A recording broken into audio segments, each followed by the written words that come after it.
Bonjour à tous et bienvenue dans cette première session de la formation Piano pour tous. Alors comme je l'ai annoncé en introduction, le thème de cette première session de cours s'intitule « À la découverte du piano ». Donc dans le cours d'aujourd'hui, vous l'aurez compris, je vous propose de découvrir ou de redécouvrir pour ceux qui connaissent déjà, en fait le piano sous toutes ses formes et sous toutes ses déclinaisons. Donc dans ce cours, on va étudier 7 choses que vous devez connaître, que vous devez savoir sur le piano. Alors la première chose que vous devez savoir, c'est que le piano est un instrument à cordes frappées. Alors peut-être que vous le savez déjà, le piano est un instrument à cordes frappées. Alors dans les instruments de musique, on a plusieurs familles. On a la famille des cordes frottées, comme le violon ou le violoncelle. On a la famille des cordes pincées, comme la guitare par exemple. Et puis, on a la famille des instruments à cordes frappées, dont fait partie le piano. Pourquoi on parle de cordes frappées? Il faut savoir un peu comment ça fonctionne un piano. À chaque fois que vous enfoncez une touche de piano, en fait, vous déclenchez un mécanisme qui va déplacer des petits marteaux. Et ces petits marteaux vont venir frapper les cordes qui sont à l'intérieur du piano. Et donc, c'est la vibration de ces cordes qui va produire le son du piano. Le mécanisme actuel du piano a été inventé par un Français qui s'appelle Sébastien Erard. Pour la petite histoire, Sébastien Erard aurait présenté au compositeur allemand Beethoven un prototype de son invention qui aurait été testé, et cette invention, en tout cas ce prototype, aurait permis à Beethoven de composer de nouvelles œuvres. Alors la deuxième chose que vous devez connaître concernant le piano, c'est qu'il existe deux grandes familles de pianos. La famille des pianos acoustiques et la famille des pianos numériques. Les pianos acoustiques, en fait, ce sont des pianos dont le fonctionnement ne nécessite aucun raccordement électrique. C'est-à-dire qu'un piano acoustique, vous n'avez pas besoin de le brancher. Alors, la troisième chose que vous devez savoir, c'est que les pianos acoustiques possèdent 88 touches. Alors, j'insiste sur ce point, parce que souvent, je rencontre des gens qui me disent « Oui, mais j'ai un piano à 52 touches. Oui, j'ai un piano à 76 touches. » En fait, ce que vous avez, c'est pas un piano acoustique. C'est un clavier. Un piano acoustique possède 88 touches. Vous avez 36 touches noires et 52 touches blanches. Alors, la quatrième chose que vous devez savoir, c'est que dans la famille des pianos acoustiques, vous avez grosso modo deux catégories. La première catégorie, c'est ce qu'on appelle les pianos à queue. Et la deuxième, c'est ce qu'on appelle les pianos droits. Alors, on va commencer par les pianos à queue. Les pianos à queue, ce sont des pianos qu'on appelle typiquement des pianos de concert et qui sont en général destinés aux salles de concert ou aux opéras. Ce sont des instruments qui sont très précis, qui possèdent une grande précision, et très peu de personnes, très peu de particuliers en ont chez eux, tout simplement parce qu'ils sont très fragiles et aussi très chers. Pour avoir un ordre d'idée, pour un piano à queue, les premiers prix tournent autour de 9 000 €. Donc c'est sûr que moi je peux pas me le payer pour le moment. Alors, dans la famille des pianos à queue, c'est un petit peu comme chez les Dalton, on a 4 frères qui vont du plus petit au plus grand. Alors, le plus petit des pianos à queue, c'est ce qu'on appelle le quart de queue. Ensuite, on a le demi-queue, le trois quarts de queue, et enfin, le piano à queue classique, qu'on appelle encore grand piano. Comme on peut le voir ici, ils sont différenciés par leur taille, mais surtout par leur prix qui est proportionnel, bien évidemment, à leur taille. La seconde catégorie de pianos, c'est ce qu'on appelle les pianos droits. Alors, le piano droit, c'est typiquement le piano de salon pour le particulier.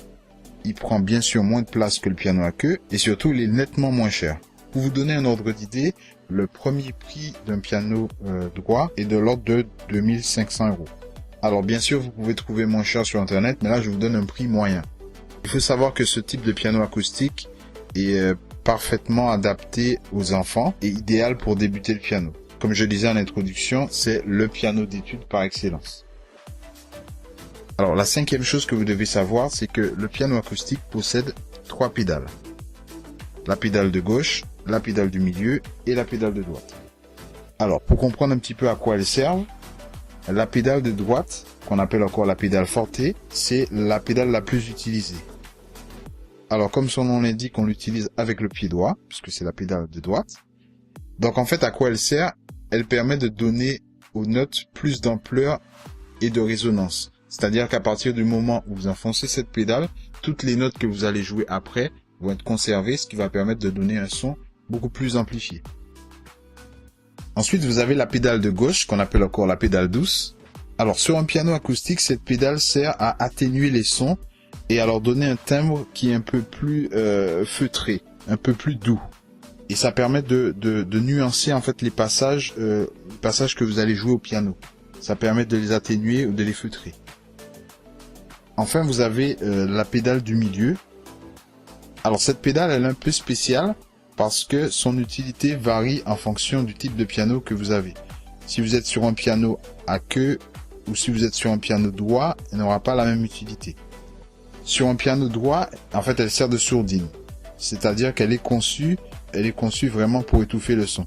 En fait, on dit, pour plaisanter, souvent on dit ça, c'est la pédale qui va permettre à vos voisins d'avoir une santé mentale équilibrée lorsque vous allez commencer à jouer au piano. Tout simplement parce que c'est la pédale, en fait, qui va venir étouffer le son.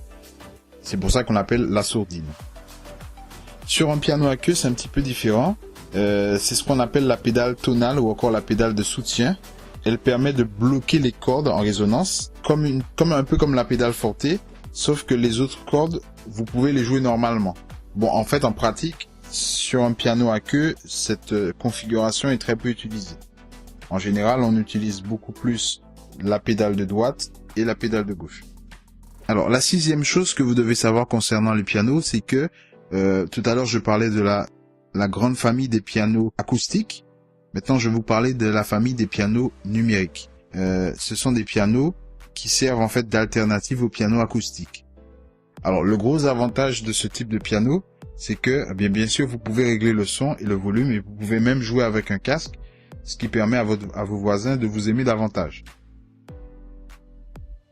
Le septième point, c'est qu'il existe plusieurs catégories de claviers numériques.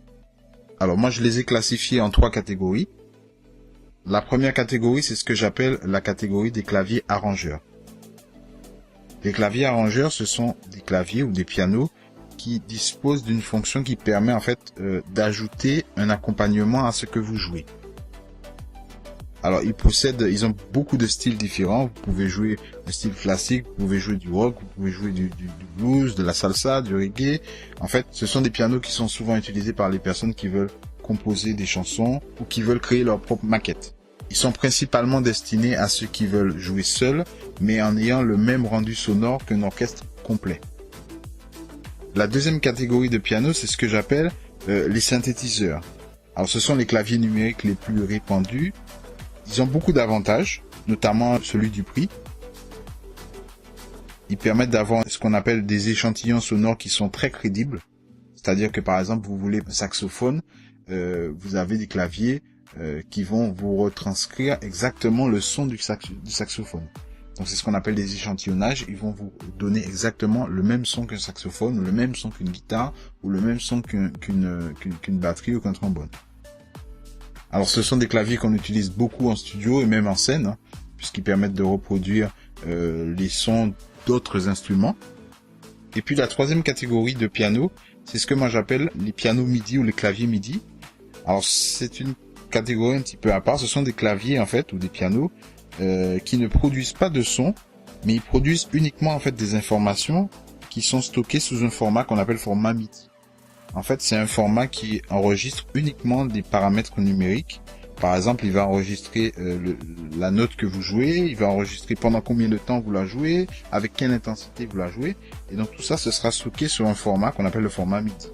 Et donc ce sont des logiciels derrière qui vont retranscrire les informations MIDI en informations sonores. Alors ce type de clavier s'utilise beaucoup en studio d'enregistrement. Beaucoup de programmateurs utilisent ce type d'instrument parce qu'il permet d'aller vite. Vous allez par exemple jouer une ligne mélodique et ensuite vous venez changer le type d'instrument. Par exemple, je peux jouer une ligne mélodique au piano. Je dis voilà, ce piano là ça me plaît pas. Je vais garder la même mélodie mais je vais mettre une guitare, un violon, une basse. Et donc ça permet de composer rapidement et d'avoir le rendu sonore que vous voulez en fait. Donc il faut savoir que ce type de piano en général est utilisé par les compositeurs et par les arrangeurs en studio. Voilà, alors si je fais un petit récap de ce qu'on a vu aujourd'hui, les 7 choses que je voulais que vous reteniez, c'est que le piano est un instrument à cordes, ça c'est ce qu'on a vu, un instrument de la famille des cordes frappées. On a vu qu'il existe deux grandes familles de pianos, les pianos acoustiques et les pianos électriques ou électroniques. On a vu qu'un piano acoustique possède 88 touches, 36 touches noires et 52 touches blanches. Quatrième point, on a vu qu'il existe deux grandes familles de pianos acoustiques, donc les pianos à queue et les pianos droits. On a vu également que les pianos acoustiques possèdent 3 pédales, pédale de droite, pédale du milieu et pédale de gauche. Sixième point, on a vu que les pianos numériques ou électriques sont la deuxième grande famille de pianos. On a vu qu'il y avait 3 catégories, les claviers arrangeurs, les synthétiseurs et les claviers MIDI. Voilà, j'espère que vous avez bien suivi et je vous dis à tout de suite pour la partie pratique.